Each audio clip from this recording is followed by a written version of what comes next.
Alright boys, so I've made a chart for you guys to describe what is happening to Djent right now. We are currently in what I like to call the Canyon of Cringe with Djent. You see, it seems that trends in music, in fashion, and pulp culture, etc. ride on these sort of 20 to 30 year life spans, right? It starts out super cool and niche and only continues to get more and more popular until about 5 to maybe 10 years after its original inception, it reaches this critical mass and starts to become cringe, right? Plunging it into the canyon of cringe, you could say, for another about 10 to 15 years before nostalgia brings it back to becoming cool and interesting again. Basically, the best analog I could use to describe it is that Djent is exactly where hair metal was in 1999, let's say, right? So you see, along with skinny jeans and hey ho millennium pop, Djent currently finds itself at the bottom of the great canyon of cringe. But recently, in the last few years, we have seen several things crawl out from the canyon, you know what I mean? Nu metal,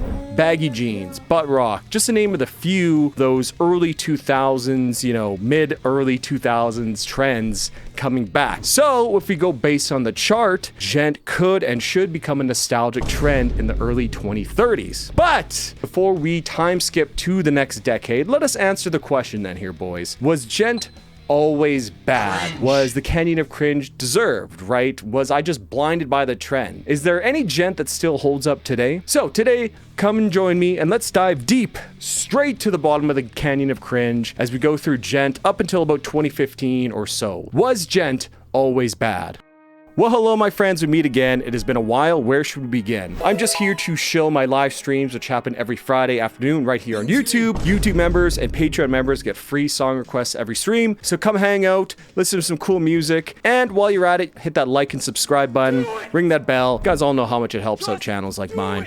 Cheers, boys. Now, I know it may be hard to believe given what I normally talk about here on this channel, which is basically just like 90s metal, but your boy here was once a big Djent kid. You see, I was in high school from 2010 to 2013, which to me really seemed to be the period of time where Djent really became its own thing rather than just some experimental offshoot sound that some people were doing online. For me, there was 3 big holy shit epiphany moments regarding Djent for me in those years, which upon looking back them over a decade later, it really seems to be very big and important milestones in the genre as a whole, even in metal as a whole, you could say. The first epiphany I ever had was when I was recommended by a friend to check out Tesseract's album 1. This was sometime in late 2011, grade 11, and honestly, I just couldn't really even believe the sounds I was hearing from my iPod earbuds.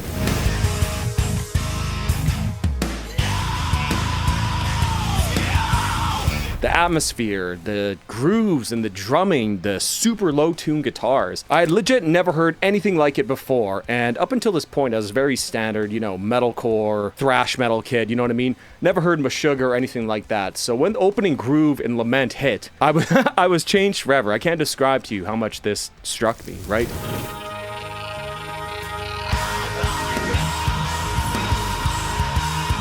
This album really blew me away and set me on a completely different path in music. Now, to me, Tesseract's 1 really provides like a dictionary definition for what the sound of Djent is to me. Low-tune guitars playing these syncopated rhythms with the drums, often in odd time signatures with a very heavy emphasis on creating this vast, spacey, and lush atmosphere, which would be paired with either screamed or sung vocals. This album, to me at least, is pure Djent distilled, you could say. Now, I know there was stuff before this, and of course we will get to that shortly, but does Tesseract still hold up?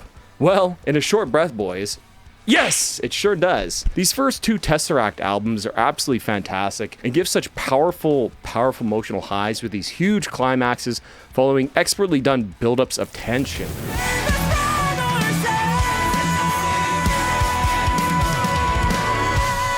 I love how both singers from the different albums float effervescently over top of the thundering instrumentals below them. And I must say, the multi-part Concealing Fate series of songs has to be some of my favorite music to this day. I absolutely just love it.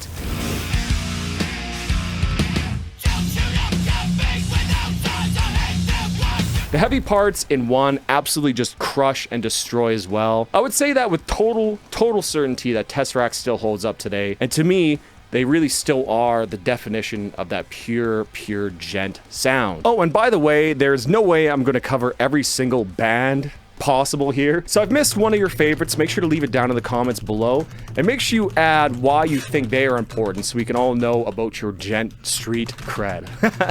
Although while we are talking about Tesseract, we can't forget to mention Fell Silent.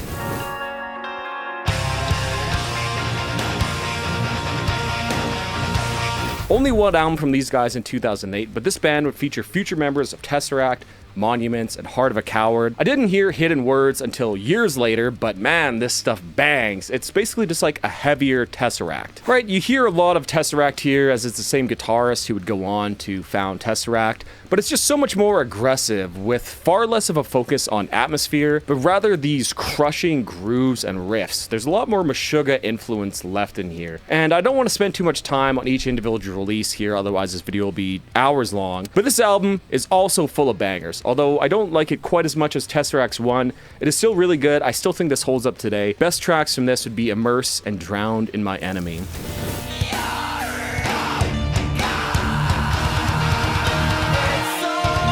And really, Fell Silent and the disintegration of Fell Silent and the formation of like Monuments and Tesseract is really one of these inflection points in the development of Djent, you could say. There's a couple. Going from the hyper-aggressive sound of path makers like Sixth and Meshuggah towards their more atmosphere and groove-focused sound that, to me, would become the defining sound of Djent. But while we are all the way back here in the late noughties, what about some of these other pathmaker bands? Meshuggah are Swedish boys that make big noise. Now, obviously, we can't talk about a Djent video without mentioning the OGs, Meshuggah.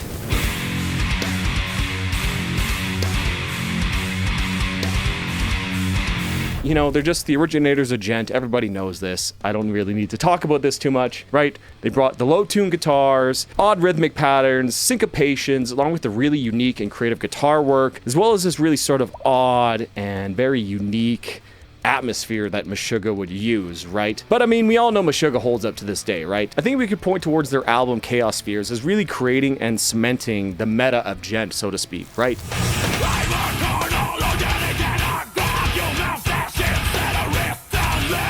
Fantastic band who are probably the biggest they have ever been right now, and for good reason. Their live shows are an absolute religious experience. I think I've talked about this on stream before. Man, the last show I saw them, I was just crazy. Meshuggah absolutely holds up. Another band which I briefly mentioned was Sixth, and more specifically, their second album, Death of a Dead Day. Say that 3 times fast.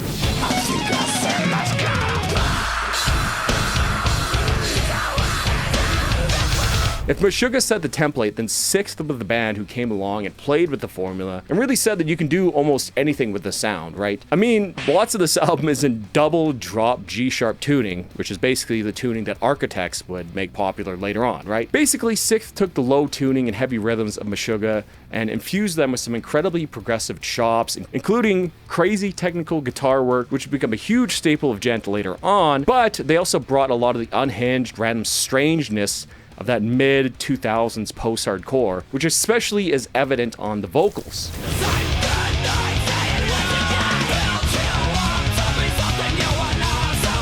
Now, this album is absolutely fantastic, and just so many bands owe so much to this record in particular, right? It's incredibly ahead of its time. This album and Sixth absolutely hold up even today. Every song on this album rips. So good, man. Periphery owes a lot to this band, right? And there are just a few more bands I want to mention before I move on to the post-Periphery Djent era. The first one is a band called Textures.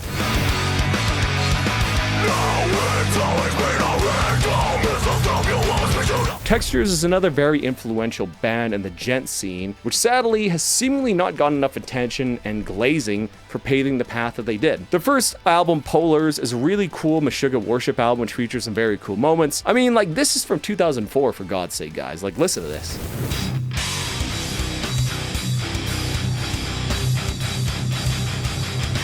Now, their first couple albums are a little rough around the edges, and, you know, they kind of hold up, but not really. I wouldn't really go back and listen to them on my own time unless I was really curious. But it wasn't until their 2008 and 2011 album, Silhouettes and Dualism, that they really finally hit that fine mix of sound. Silhouettes is basically if you took Meshuggah and just mellowed it out just a little bit, but Dualism is really just an absolute masterclass of atmosphere and groove.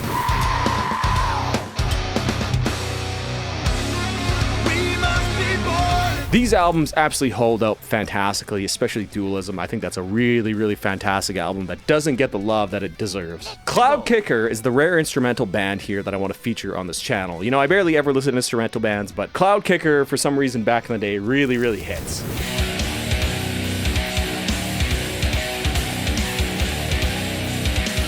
I mean, not only are the instrumental songs banging and the riffs are riffing, but it was a one-man project who would really begin to sort of like symbolize the very DIY and homebrewed nature and sense of a lot of the Djent stuff going forward. You know, I don't listen to much instrumental metal at all, but man, the discovery by Cloud Kicker is just such a fantastic journey of music.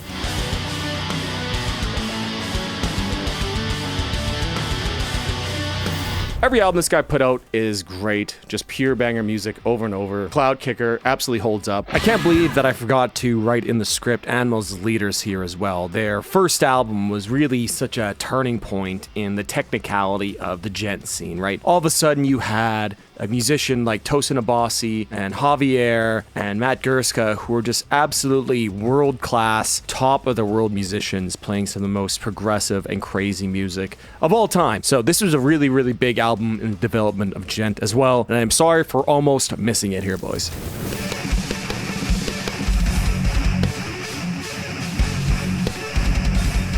It would also be foolish for me to not mention After the Burial. These guys produced some of the hardest hitting bangers of the time, which I sadly was not turned on to until their 2013 album, Wolves Within.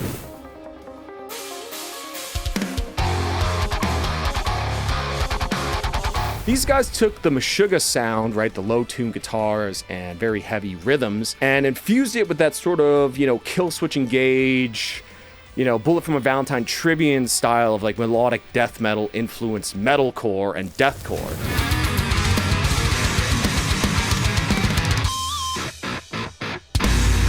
As well as incorporating much faster tempos and blast beats as well. Great stuff from these guys as well here, man. I love After the Burial. Now this band here released their first album after Periphery 1, but I feel like they deserve a mention before we get to that anyways. We have and their 2011 album. This absolutely monstrous behemoth of an album basically invented the subgenre of Thal, which is another offshoot of Djent.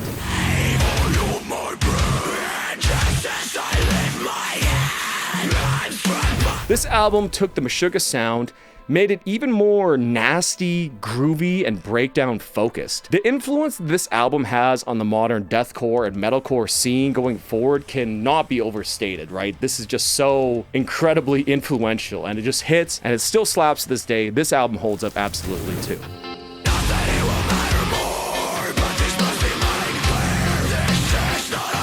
Now, of all the bands we have so far looked at, they have contained some very common elements, right? Namely, very low-tuned guitars, groove-focused sound, and well, besides for Meshuggah and Vidharja, right? Clean singing. But I wouldn't call any of these albums really pop-influenced in any way, right? Nice. Of course, there are a few catchy moments and some really great choruses, but nothing like Periphery would do, and I think this is what made Periphery such a breakthrough band in the Djent scene. Now, of course, we could go back and look at all the Bulb and Haunted Shores demos, but man, this video will all be long enough. So let's just look at 2010's Periphery 1, which to me is the great inflection point in Djent history.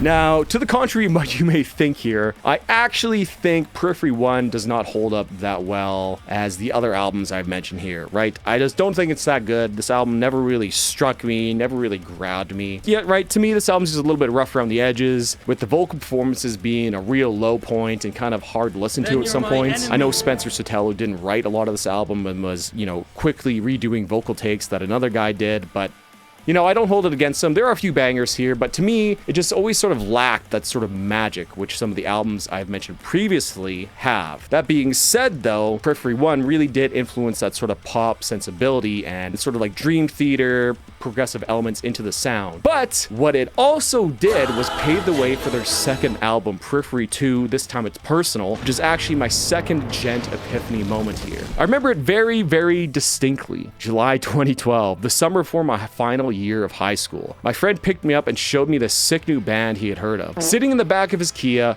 with the subwoofers that were way too big for the car he had installed, rattling my entire body, they went ahead and played Periphery 2.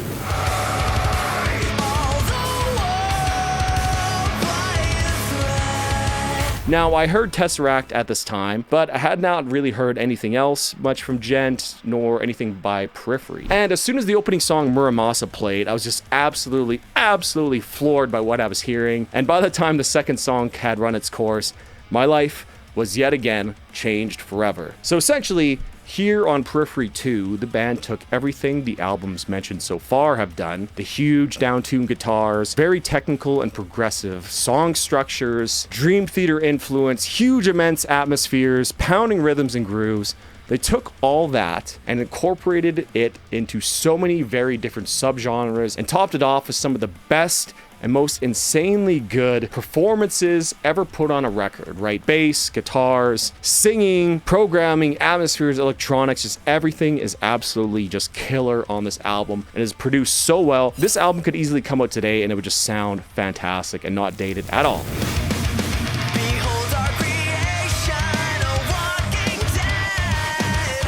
And in my mind, Periphery 2 really just isn't even a Djent album, right? It's just so much more than that. While songs like Muramasa, Make Total Destroy, and Ragnarok might be more of your like typical Djenty songs,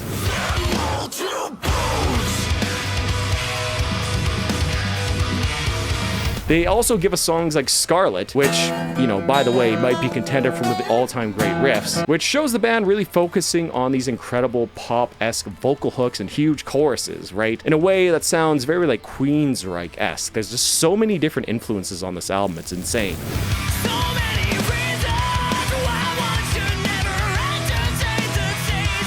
They really sort of ran with the ball that Sixth was doing, but instead of being sort of like weird and quirky, they really sort of made it polished and pop sensible, I guess, if that makes any sense. That's not all. The band really does a great job at using Djent sound as a flavor rather than the main dish here. Have a Blast even incorporates some tech death elements as well.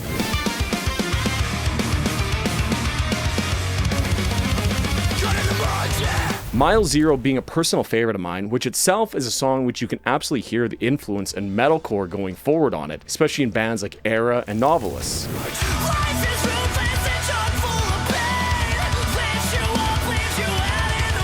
But really, it's the absolute masterclass of singing by Spencer Sotelo, which I think really began to divide the Djent scene into these separate streams. His amazing voice has such range, power, and versatility, and it's put to use fantastically here, especially in the form of his pop and like R&B influenced singing. I remember this album being especially divisive, right? If you like Meshuggah, texture style of Djent, you probably didn't like Periphery. But if you came from outside Djent, right, say you're from metalcore or prog, you probably loved this album. Post Periphery 2 Djent became really hard to pin down and define, right? Periphery themselves would later title an album Djent is not a genre, and honestly at this point I kind of agree, right? Periphery 2 really sort of seemed to break Djent in a way, right? After this album, Djent really seemed to be more of like an element to be added to other sounds rather than something you purely do, if that makes any sense to you guys, right? And I think this is what a lot of people became tired of and would ridicule in regards to Djent, right? These pop choruses and super low down-tuned guitars playing these rhythms. I think this would get very tiring as the decade went on, right? But now, Varvis, you may ask, you basically talked about only stuff you like and enjoy so far. If everything is good,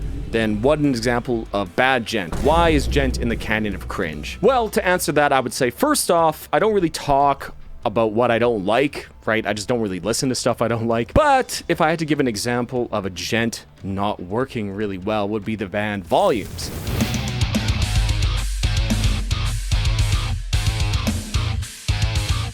Now, I actually happen to love Volumes, but I can totally see how the style of Djent would become abrasive and turn people off, right? It became very derivative, became very stock, to quote Lars Ulrich, I guess you could say. It's pretty straightforward. And the guitar shit, it's a little stock. Volume's album Via came out in 2011, and this album has a few absolute classic scene bangers like Inhale, Wormholes, and Edge of the Earth.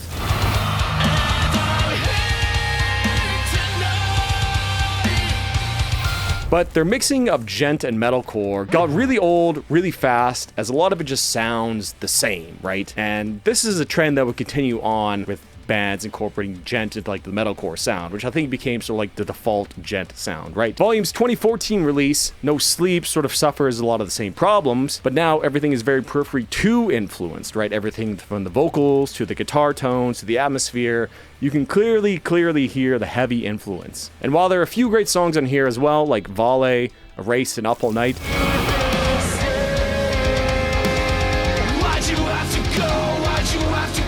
really suffers from the same problems as before. And Volumes is sort of emblematic of the sound people dislike when it comes to djent, right? That real staccato, stuttering sound that becomes very abrasive, and like I said earlier, very derivative after a while, especially you hear like a new band, and it's just, you know, combine that with maybe some like subpar clean choruses, and you know, it sort of makes sense to me why djent has become so derided over the years. But at the same time this was happening, the metalcore scene was also taking a ton of notes from djent, which of course makes the metal elitist shiver in his boots hearing those two subgenres put together. Now, I won't mention every band here, but there are a few I specifically want to mention in the development of the djent core sound, I guess you could say. Specifically, North Lane's 2013 album Singularity takes a ton of notes from djent albums at the time.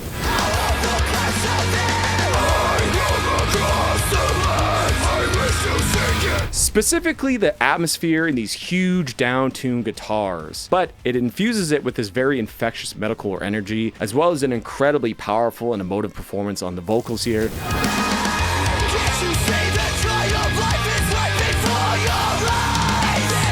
One of my favorite records of all time, easily. This album is fantastic. It absolutely holds up. In Heart's Wake's 2012 album Divination is another example of djent creeping its way into metalcore.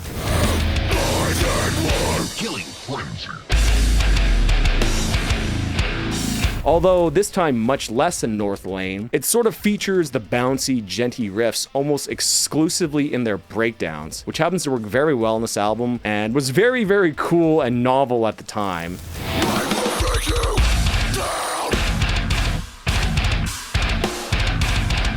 Really another one of my all-time favorites here. This is a fantastic album. I love this. Vela Maya is a very interesting band pre-Matriarch, which, you know, as an aside, I love that album. It's still a banger of an album, but it's very different from their old stuff. But, you know, in a good way, right? But before that album, the band basically took the tech death sound of bands like The Faceless, Necrophagist, and of course Cynic, and combined it with the very low-tuned, rhythmic breakdown approach of their contemporary djent bands.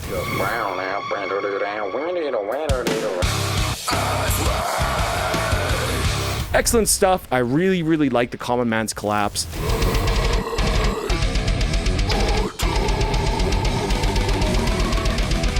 Pure banger after incredible riff on that album. That album is so good. Check that one out. And another band is Born of Osiris, who saw djent creep into their sound, especially starting on their album The Discovery.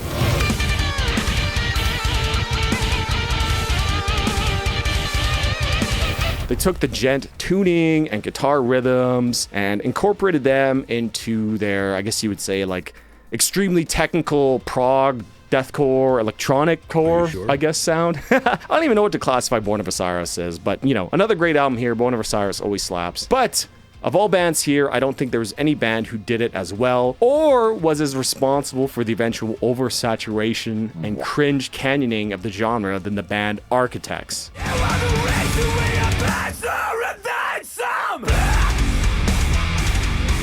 Who, coincidentally, are responsible for my third djent epiphany. I also remember this moment very clearly. The summer after my first year of university, I was fully unemployed, nothing to do but chill and waste my life playing League of Legends, which, by the way, fuck that game! It was a hot summer day in June when I saw that Architects had put out a new song, Gravedigger. I actually had heard of Architects before. You know, I'd liked a few other songs, but nothing really, you know, really grabbed me, so I decided to check it out.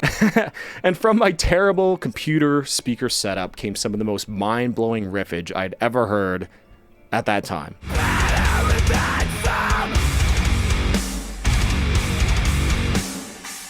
Gravedigger absolutely blew me away. I know this isn't a true statement, but to me at the time, this really seemed like the first time that I heard that djent sound and groove be played in these heavy yet incredibly melodic riffs that had energy and drive and push the song forward, right? When the opening riff finally hit with those chords, the djent chug, and those little it completely blew my mind. I had never heard anything like this before. I had never heard guitars sound like that before, and I just became a huge Architects fan ever since.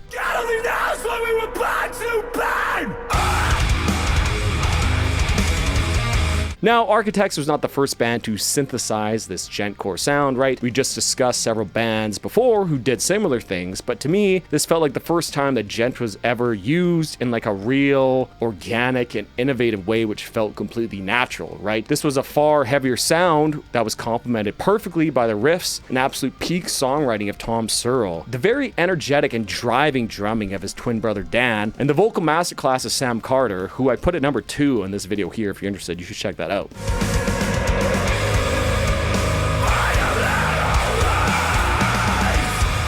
What followed the release of Gravedigger was a 3-album trilogy, which I think is not only some of the best music ever made in metalcore, but the best in metal in general, right? The band incorporated this djent sound in such a natural way that I'm sure most people don't even realize there's such a huge djent influence on these albums. You are ready to the king! And a big reason for that is these songs are just expertly crafted, incredibly catchy and well-written songs, absolutely full of hooks and incredible riffs that feature these djent sound, the syncopated rhythms and drumming, right? It's just djentcore perfected, I guess you could say.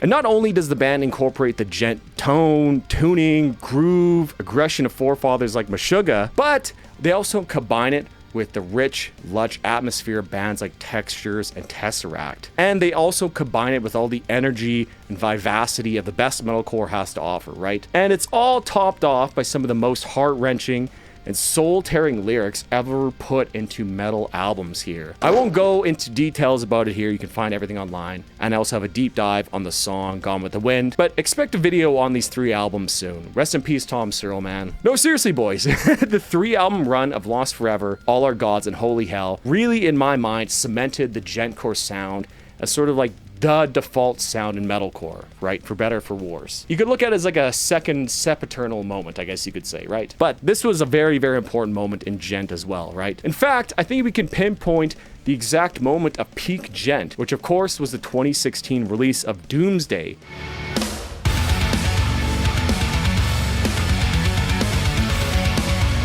Which inspired countless imitators and influenced countless bands at this point. Uncountable, honestly. All good things must come to an end, however, and to me it really seemed like 2016 to about 2019, that 3-year period was really the peak for 7-string, 8-string guitars, bedroom djent projects, and every local band sounding like a worse version of Architects or After the Burial. Around here is when it seemed like djent no longer was a cool thing to do or to play, but rather sort of became the default approach to the modern metal, right? Everybody was playing breakdowns on 7 and 8 strings. Everyone had a crazy keyboard atmosphere and space-themed names, including myself, my own band at the time.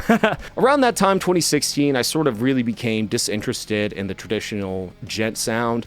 Although I'd always listen to Architects, and I always have, I thought that was still good, but djent really sort of fell off my regular listening, right? Right, you know, 2018, 2019, voices spewing negativity about djent became louder and louder. You know, djent was ridiculed and derided and was plunged into the canyon of cringe. And the focus moved on to this new wave of crazy deathcore bands, who of course were all djent inspired themselves, right? And I think the peak of djent cringe was when the punk rock MBA, yeah, do you guys remember him? Coined the term, you know, quote, djenting in a colored room, end quote, which was not only hilarious, but very, very accurate to the just amount of bands who sort of sounded the same, did the same things, same atmosphere, same riffs, blah, blah, blah. And I think that was really the problem with djent, right? What's up, boys? Editing Chris here. And there's another thing I just want to mention too, is the effect that YouTube and these YouTubers had on the djent sound in general, right? It really contributed to the oversaturation of that sound when you had like the djent collabs, you know, the Stevie T, 10-string guitar, the Jared Dines 19-string guitar, the Rob Scallion to jazz, the Djent collaborations, everything like that. You know, I think that really contributed a big downfall and a big part of what people really started to dislike about Djent. It became very, very repetitive, very, very oversaturated, right? It was just like the default state of metal at that time. And I think that's what really, really drove a lot of people, including myself, away from the genre. No hate to those YouTubers, you know, those were cool videos.